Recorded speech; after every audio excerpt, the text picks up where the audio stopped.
हाय दोस्तों, कैसे हैं आप सभी। मैं डॉक्टर अनवियास फिर से अपने यूट्यूब चैनल पर आप सभी का स्वागत कर रहा हूं और आशा कर रहा हूं सभी ठीक है, मस्त एंजॉय कर रहे हैं। Employ relation and labour laws के अंतिम प्रहार को लेकर आ गया हूं। 1 आउट ऑफ 14 क्वेश्चन होने वाले हैं, यानी कि 1 आउट ऑफ 14 यानी कि पहला क्वेश्चन अपन 14 में से एक करने वाले हैं। काफ़ी बच्चों का डाउट था कि सर अंतिम प्रहार आएगा नहीं आएगा। पूरी कोशिश रहती है मेरी अंतिम प्रहार आपको पहुँचाने की, लेकिन तबीयत का थोड़ा साथ नहीं दे पाया, इसलिए हमने PDF अवेलेबल करवाई और अब थोड़ा सा मैं फिट अपने आप को महसूस कर रहा हूँ। थोड़ा सा वॉइस टोन अगर दिक्कत आए तो उसके लिए माफ़ी चाहूँगा। जल्द से जल्द अपन शुरू कर देते हैं क्योंकि समय है कम और काम है ज़्यादा, है ना। तो employ relation and labour laws का सब्जेक्ट एक बेसिकली मैं आपको अभी बोल देता हूँ कि ये प्योर लॉ रिलेटेड सब्जेक्ट है। HR वालों याद रखना, ये पूरा किसके थ्रू सब्जेक्ट है, लॉ रिलेटेड, यानी कि ये पूरा सब्जेक्ट लेबर लॉ से ज़्यादा इसमें क्वेश्चन पूछे जाते हैं। एम्प्लॉय रिलेशन से तो इंडस्ट्रियल रिलेशन, कलेक्टिव बार्गेनिंग एक दो ही क्वेश्चन बनते हैं, बाकी जो लेबर लॉस के जो क्वेश्चन है वो मेन क्वेश्चन इसके अंदर बनते हैं। इसका मतलब ये है कि हमको जो लिखना है वो लॉ के रिलेटेड लिखना है, तथ्यपूर्ण बात लिखनी है, ज़्यादा फेंकना नहीं है इसके अंदर, जो पिन पॉइंट बात है। अब एक दूसरा परमानेंट क्वेश्चन इसमें बच्चों का आता है, सर सेक्शन याद नहीं रहे तो हमें, क्योंकि सेक्शन यूजुअली मैं भी नहीं लिखा रहा हूं इसलिए याद नहीं करवाते हैं, क्योंकि ये अपन लॉ के स्टूडेंट नहीं है। अगर आप लॉ के स्टूडेंट हो तो सेक्शन लिखने पे ज़्यादा सेक्शन लिखना कंपलसरी हो जाता है, लेकिन जब ये लेबर लॉज इस तरह का सब्जेक्ट MBA या BBA के अंदर में आता है तो सेक्शन ना भी लिखो तो इतना नेगेटिव कोई पॉइंट इसके अंदर नहीं आता एग्जामिनर के माइंड में। यदि आप सेक्शन लिख देते हो तो आपको एक निश्चित तौर पे एक प्लस पॉइंट मिलता ही है ना। लेकिन ऐसा नहीं है कि सेक्शन ना लिखने पे आपकी कोई माइनस मार्किंग कर दी जाएगी, नहीं होता है। लेकिन वो कब होगा, जब आपने पिन पॉइंट बात लिखी होगी। यानी लेबर लॉ का जो सब्जेक्ट है बहुत ही ज़्यादा प्रीशियस सब्जेक्ट है। यहाँ पर मैंने देखा है कि 15, 16, 18 पेज ही खूब हो जाते हैं, है ना। अगर बच्चा पिन पॉइंट सारी बातें लिख रहा है और फिर वेग लिखने के अंदर तो बच्चा कॉपी भर ही रहा है ना। तो इसके अंदर अपन को ये बात समझनी चाहिए कि ये लॉ है, इसके अंदर ज़्यादा लिखने से ज़्यादा जो सही है वो लिखने में। दूसरा अपन सब्जेक्ट देखेंगे वहाँ पर अपन ज़्यादा लिखने पे मार्किंग बढ़ेगी। जैसे बिजनेस कम्युनिकेशन आपने फर्स्ट सेम के अंदर देखा था। अब आ जाते हैं फर्स्ट क्वेश्चन के ऊपर। फर्स्ट क्वेश्चन कह रहा है फैक्ट्रीज एक्ट 1948। अब ये जो फैक्ट्रीज, अब जब से भी आपके सामने क्वेश्चन दिखेगा आपको कौन सी आइडियोलॉजी याद रखनी है, यानी कि हमेशा आपको सामने कोई ना कोई लॉस के ही आएंगे। Like payment of minimum wages act आएगा, मिनिमम वेजेस एक्ट आएगा, पेमेंट एक्ट आ जाएगा, चाइल्ड केयर प्रोटेक्शन एक्ट में आ जाएगा, है ना, चाइल्ड लेबर के अकॉर्डिंग कोई एक्ट बन जाएगा, उसके लिए लॉ। तो जब भी आपको यहाँ फर्स्ट क्लास के अंदर मैं इसलिए समझा रहा हूँ क्योंकि आगे वाले के अंदर मैं थोड़ी रफ्तार में चलूंगा। फर्स्ट लेक्चर में ये समझ जाओ कि जब भी कोई लॉ आएगा तो मेरे को इसके मेन प्रोविजन, वो लॉ क्यों बना, इसको किन किन को प्रोटेक्शन दे रहा है, वो कौन उसके बेनिफिशियरी है, उसके मेन प्रोविजन क्या है, और इसको बनाने से क्या गवर्नमेंट को, क्या इंडिया को बेनिफिट होने वाला है। ये 3 चीजें अपन को लिखनी है। जैसे कि इसमें ड्यूटीज ऑफ फैक्ट्री मैनेजर एक एड ऑन पॉइंट है ना, कि फैक्ट्री मैनेजर को कौन कौन सी ड्यूटीज परफॉर्म करनी चाहिए। फैक्ट्री मैनेजर यानी कि यहाँ पर ऑनर की बात हो रही है, यहाँ पर सुपरवाइजर या फाइनेंशियल मैनेजर या अकाउंटिंग मैनेजर की बात नहीं हो रही, यहाँ पे ऑनर की बात हो रही है।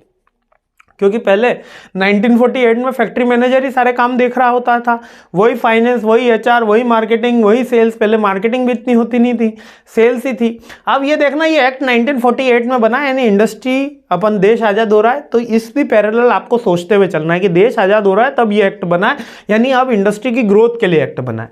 तो इसका पर्पस ये था कि एक इंडिया में इंश्योर करना एक ऐसा हेल्दी एनवायरनमेंट जो वर्कर की सेफ्टी भी दे, इसके साथ में जो ब्रेकडाउन आते हैं, जो स्ट्राइक्स आती है, उसको भी खत्म किया जा सके। तो ये फैक्ट्रीज एक्ट इसलिए बना, जो वर्कर की हेल्थ, सेफ्टी, इसको की ध्यान में रखते हुए बना, और उससे एक मैनेजमेंट यानी फैक्ट्री मैनेजर और वर्कर्स के बीच में एक तरीके से कोऑर्डिनेशन बिठाया जाए और इंडिया को ग्रोथ कराया जाए, है ना। एप्लीकेबिलिटी इस पे फैक्ट्रीज मैन्युफैक्चरिंग एक्टिविटीज में थी और certain numbers of the worker जहां पर हो वहां पे इसकी, और ये कहां पे एप्लीकेबल होगा, जहां पे मैन्युफैक्चरिंग। यहां पर सर्विस इंडस्ट्री को तो याद रखना, 1970 आते आते गवर्नमेंट ने सर्विस इंडस्ट्री को तो छेड़ा भी नहीं था, मतलब कि उसके लिए कोई लॉ एक्ट नहीं बनाया था।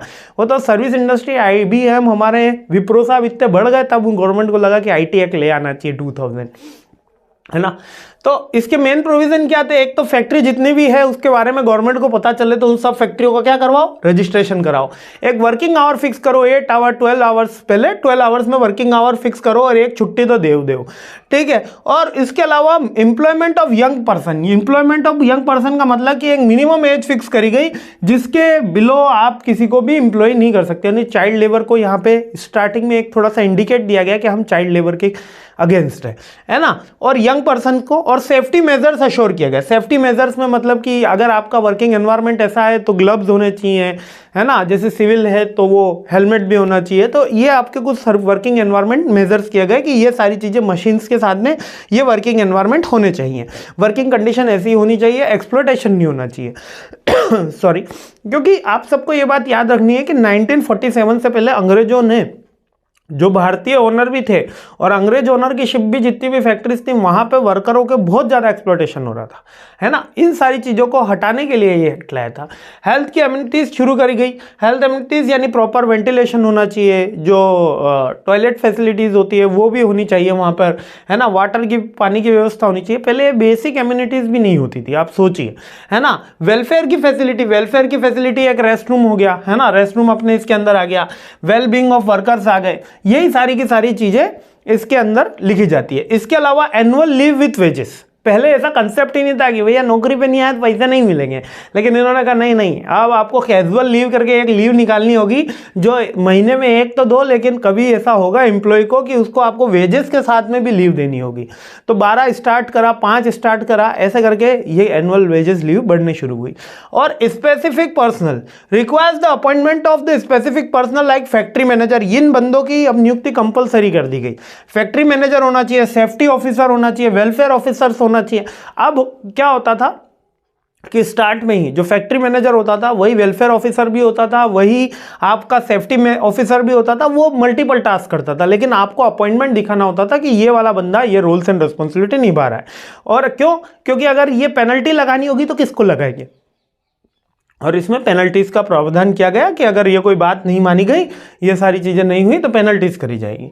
ये एनफोर्समेंट में कब आया? Appointment by the government with the वो inspect the factories to the ensure the compliances by the law, है ना। एक फैक्ट्री इंस्पेक्टर भी बनाया गया, जैसे फूड सेफ्टी ऑफिसर्स होते हैं, फैक्ट्री इंस्पेक्टर भी बनाया गया जो ये सारी चीजों का अभी चेकिंग करता है। द फैक्ट्रीज एक्ट 1948 जो था वो सेफ गार्ड था बेसिकली हमारी फैक्ट्रीज में वर्कर के लिए एज वेल एज ग्रोथ करने के लिए भी, है ना। और इसको एक्सप्लॉयटेशन को हमको बचाना था। अब की ड्यूटीज क्या है मैनेजर की?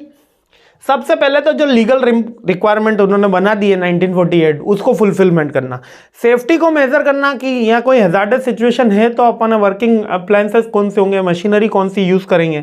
हेल्थ को एश्योर करना कि ये जहाँ पे वर्क हो रहा है जैसे कि आपने देखा होगा सीमेंट फैक्ट्री में अस्थमा की बीमारियां बहुत हो जाती है, तो उसको एश्योर करना कि ऐसी कोई चीज हो नहीं, और हमेशा आपके वर्कर के लिए डॉक्टर्स या फर्स्ट एड अवेलेबल रहे। उसके अलावा वेलफेयर एक्टिविटीज बेसिकली पहले तो क्या समझाता था 1948 में, यदि पानी दे दिया तो वो वेलफेयर एक्टिविटी हो गई, यानी ड्रिंकिंग वाटर हो गया, रेस्ट रूम हो गया, ये वेलफेयर की एक्टिविटी है।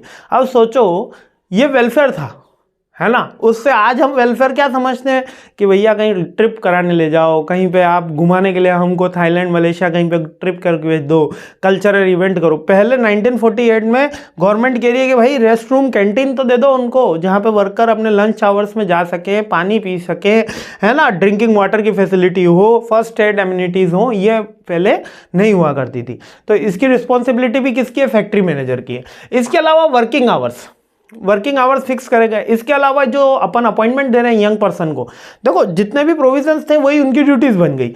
अपॉइंटमेंट दे रहे हैं वो बिलो 18 नहीं होना चाहिए, है ना, और कोई एक्सीडेंट हो जाए या कोई डेंजरस सिचुएशन हो तो आप उसको इन्फॉर्म करें। भोपाल गैस ट्रेजेडी में क्या करा था? फैक्ट्री मैनेजर ने नहीं बताया कि हमारे यहाँ से गैस लीक हो गई और ऐसा ऐसा हो सकता है।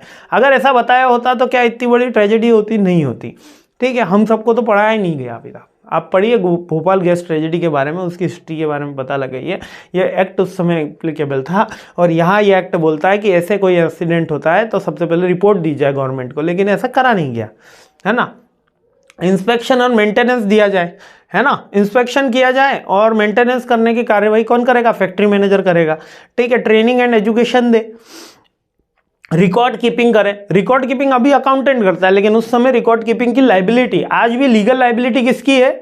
आज भी लीगल लाइबिलिटी है हमारे फैक्ट्री मैनेजर की। यानी कि अगर हमारे अकाउंट्स क्लियर नहीं है तो कंपनी अकाउंटेंट को नहीं पकड़ती, कंपनी किसको पकड़ती? फैक्ट्री मैनेजर को।